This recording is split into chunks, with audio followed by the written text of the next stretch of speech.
Hey guys, welcome back to the channel. This is AC Productions. This is part 2 of the fog light installation right here. And before we get started with the continuation of the video, if you guys can please subscribe, give it a thumbs up or a thumbs down about the video at the end, that'd be greatly appreciated. Hit the notification bell, that way you guys are up to date with my latest installations. And if you guys have any questions, please leave them in the comments down below. Alright, let's get to the rest of the video. Alright, so first things first, what you want to do is you want to pretty much just stretch out all the wire and let it stretch out, and to see how much wire you got. I know you can't see everything I'm doing on the camera, but that's all right. So we got our relay over here, and all of this wire here is the one for the battery. So we want to make sure that this part is closest to the battery, obviously, to connect our cables. And I'm gonna have to find a spot for it on the bike to put this relay, since it's not very small, it's kind of big. Other than that, we got all our wires here. I'm going and keep on going, it goes on forever. And then we got one connector here and one over here. And if you notice that one is kind of short and one is kind of long, I'm not sure why they do that, but anyhow, this is the part that's going to go behind on the LED pods in the front, so we're going to have to figure out something over there. Other than that, we do have our signal wires. Let me go ahead and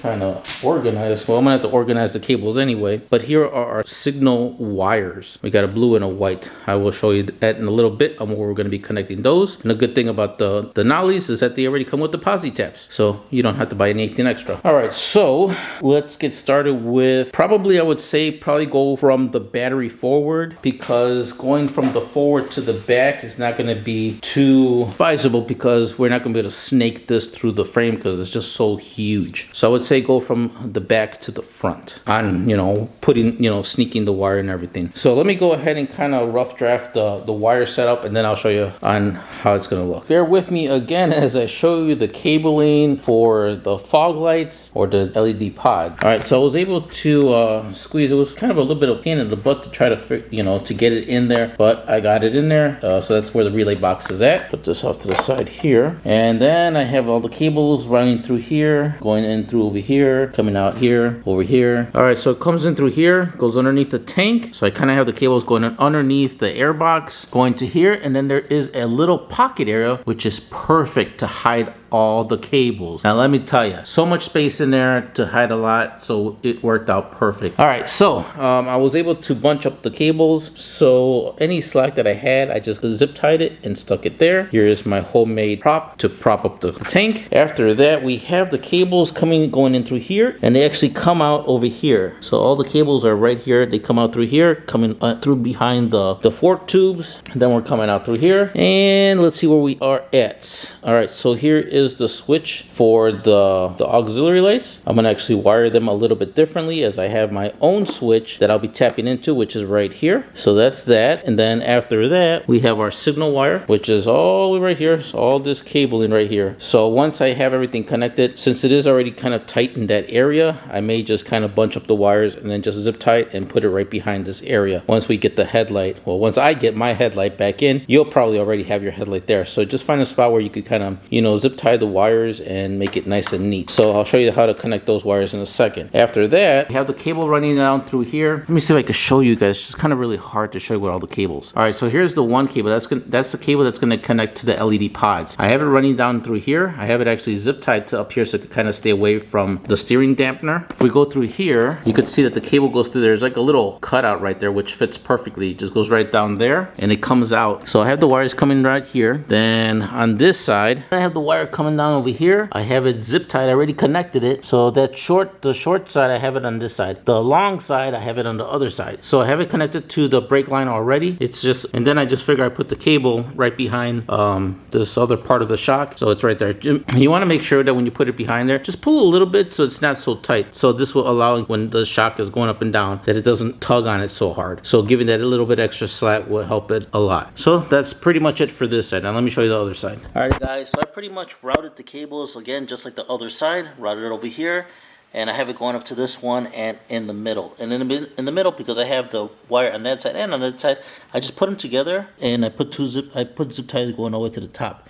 So kind of hard to show you here, but you'll notice when you start putting your cabling on how to wire it as well. Other than that, the next tip I have for you guys, since the connector part seems to be right here, I'm going to clean this area with isopropyl alcohol, and then I'm going to put some zip tie anchors right about here to kind of hold this piece up there like this, because unfortunately this piece is kind of bulky and hard. There's really no other spot for me to put this thing, and if I kind of try to put it up here, I'll be just tugging too hard on the wire. So right here is going to be the best bet for this guy. So I'm going to do all of that. I'll show you the end result, of course, once I'm done with everything, but that's how it's looking so far. And then going back over here for the power cable, here is the fuse, and I have the cables running down here, going over here for, here is the negative, and then here is for the positive. I haven't connected that part yet. I'll probably do that towards the end. All right, guys, here we are at the front. Now here is the signal cable, and again, there was just so much cable. Like I said, I wasn't able to put it through the frame, tuck it into the frame over there. So I kind of just folded it up and have it right here for now. Hopefully when I put my headlight back, you know, there'll be some space for me to kind of really tuck this. Anyway, like I said, you're not going to have that problem because your headlight's already going to be here. Behind your headlight, you're going to have this big white connector. You're going to have to cut a little bit of the casing. Headlight harness is right here. That's this part. Coming from the headlight harness is going to be the white cable, which is low beam, the yellow cable, which is high beam, and then there's a cable back there, which is negative. That's just ground. All right, so we're going to grab our cables here. We are going to unscrew the gray part off of the set here, unscrew this piece, and you're going to notice that there is a little slit on this little piece right here. Now the cable, sorry for the unfocusing, guys. All right, there we go. So you can see there's a little slit right here. That's actually is going to be where the cable is going to go. So we're going to go ahead and slide it through this white cable right here. Slide it through like that, put it up like that, and then you can go ahead and put the cable. But for now, I'm going to leave it open. And do the same thing with the other one. Let's unscrew the other one from the blue side, and we're going to attach it to the yellow cable on the harness. Same thing, just slide it through, and then kind of just flip it up. So they both be facing up like that. I'm going to pull the casing a little bit back so you guys can see. All right, so the white cable is going to go to the white cable of the headlight harness, and then the blue from the Denali is going to go to the yellow cable. So pretty much it'll look like this one. So you guys do the same. Just go ahead and then just screw this on together until it's nice and tight. Okay, now that I got those on there. All right, so pretty much you want to make sure that this part is lined up straight. If it's crooked, unscrew it and screw it back down, because you want to make sure that this part is as leveled as possible on both. So now everything is already wired over there.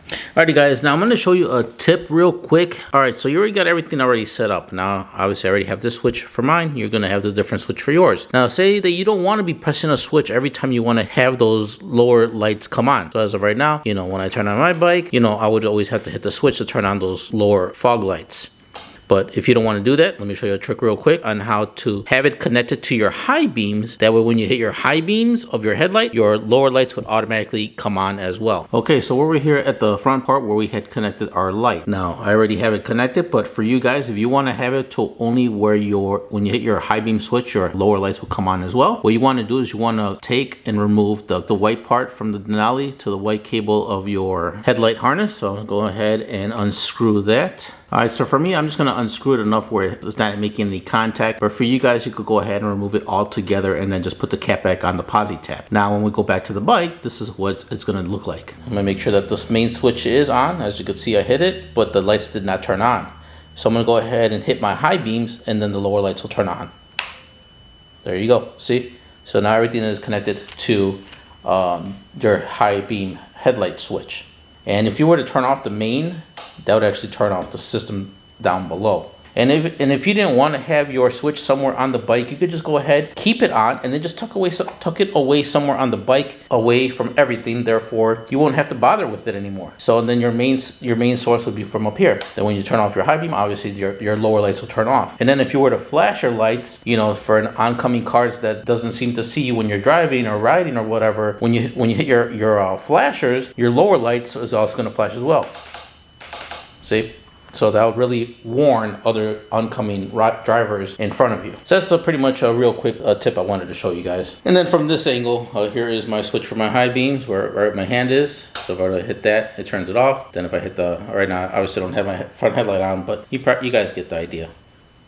All right, so at this point, if you have any cables over here, just go ahead and grab a zip tie. Put a couple of zip ties. That makes everything nice and tidy. So you guys do the same if need be. Alrighty guys, so I took some pictures of the anchor points on the top because the camera's having a hard time to focus when I'm doing video. I'll try do my best here. So here are the pictures, but here's also a video. As you can see, I have an anchor point here and over here. So these are just double-sided anchor points that you could put down and put a zip tie through it. Perfect for, you know, anchoring any cables and stuff like that where there might not be another cable or a loop or something that you could attach to. So I got two over here, so the cables could be as down as possible to stay away from the steering dampener. And then underneath it, here's another picture of the underneath part. And then here's me trying to take a video of the underneath part, which is the same thing. I use an anchor point here on this side and an anchor point on that side. So those are the two anchor points on the underneath part of the steering. And then once you do that, you want to make sure with the steering, when you turn the steering, that the cables are out of the way, and which they are. All right, so here we are at the battery. Not much to show you really. You guys already know that red goes positive and black goes to negative. Just loosen it up enough for you to grab your cable and to slide it in, and then go ahead and tighten it. There's no need to remove the bolts after you have flipped the ring terminals to make it look like a letter C. Okay, at this point, once you got everything already situated here with the cables and everything, go ahead and start putting everything back. So let's go ahead and start putting all of our components back together. This piece, put the screws, the tabs, get your driver's seat back in, your passenger seat back on, and then we will move over to the front of the bike, turn on the lights. Alrighty guys, it's finally dark outside. So pretty much what you want to do when you want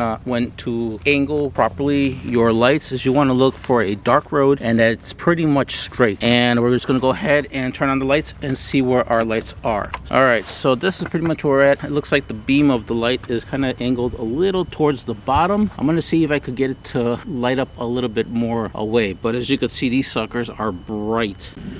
Alright, I think I pretty much got them adjusted to my optimal level of viewing, I would say. And then I'm gonna turn on lights. And I tried adjusting them just to get the light pattern to kind of shoot a little bit more forward out. But it seems like its sweet spot is kind of like a little bit on the close to the front of the bike, to kind of the middle is the sweet spot, because after that, the light kind of just disappears. Well guys, that pretty much concludes the video. Hopefully you guys found it very helpful. Know anyone else that's looking to do an installation like this, please share my videos. Now let me go back over here and turn on these lights. As you can see, I do have my switch here and it just looks amazing. Can't wait to get out on the road so I can show you guys on how well these are gonna light up the road. No more struggling with this little puny light for a headlight when riding out there, since I do live in really dark country roads. Alrighty guys, take care. Catch you guys on the next one.